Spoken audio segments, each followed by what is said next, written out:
My खोलाको तिरैमा बसी नछुटिने कसम खाको। माई खोला यो नेपालको झापा जिल्लामा पर्छ। यो दृश्यमा देखाइएको खोलाको नाम माई खोला हो। पहिले कलाकारले गीत निकाल्दा माई खोलाको तिरैमा बसी भन्ने गीत निकाले, तर अब कलाकारलाई गीत निकाल्न कुनै पनि बन्देज छैन। अब तपाईले माई खोलाको वारिपारी गर्दै भन्ने गीत निकाल्न सक्नुहुन्छ, किनकि यहाँ पुल बनिसकेको छ। तर गीत निकाल्न ढिला चाहिँ नगर्नु होला, किनकि यो पुल कहिले असारको भेलले सँगसँगै बगाएर लान्छ थाहै छैन। तपाईलाई यो मामुली पुल लाग्न सक्छ, तर तपाई गलत हुनुहुन्छ। केपी शर्मा ओलीको गृह जिल्लामा बनेको पुल मामुली पुल हुँदैन। यो त कुल 22,25,000 मा बनेको पुल हो। अझ अर्को अचम्मको कुरा, यहाँ बाइक पारी लैजान रु 50 तिर्नु पर्छ, मानिस पारी जान रु 10 रुपैयाँ तिर्नु पर्छ। झापालीहरू धेरै बाठा हुन्छन् भन्ने कतै सुन्नु भएको छ? सुन्नु भएको भए आज हेर्नुहोस् पनि, नजिकै पक्की पुल बन्दैछ। त्यस पक्की पुलको काम अस्तव्यस्त छ। त्यसमा जोड दिने, छिटो भन्दा छिटो सम्पन्न गर्नुमा लागि पर्नुको सट्टा अझै राज्यको लाखौं रुपैयाँ बाँसको फड्के बनाउन यहाँ खर्चिएको छ। हुलाकी राजमार्ग अन्तर्गत यो पक्की पुल महिनौदेखि अस्तव्यस्त रहेको छ। पक्की पुल हेर्दै बाँसको अस्थायी पुलबाट हिँड्नु पर्ने बाध्यता झापामा मात्र होइन, देशका विभिन्न कर्मनिष्ठ कहलिएका नेता जन्माएका ठाउँहरूको पनि उही हालत छ।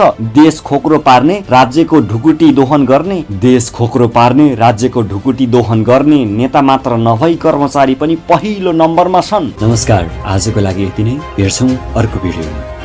के तपाईँ विवाह पार्टीका लागि आकर्षक डिजाइनका कपडा सिलाउने सोचमा हुनुहुन्छ, या बच्चादेखि वृद्धसम्मका कुनै पनि लेडिज जेन्ट्स कपडा सिलाउने ठाउँको खोजीमा हुनुहुन्छ? यदि त्यसो हो भने तपाईँ हाम्रै सुन्दर नगरी देवदह विशाल नगरमा खुलिसकेको छ angel tailoring centre. Angel tailoring centre हाम्रा सेवाहरू लेडिज तर्फ कुर्ता सुरुवाल, चोलो, लेहेंगा आदि आकर्षक डिजाइनमा सिलाइनुका साथै जेन्ट्स तर्फ सर्ट, प्यान्ट, कोट, दौरा सुरुवाल हजुरले भनेकै समयमा सुपथ मूल्यमा उपलब्ध गराइन्छ।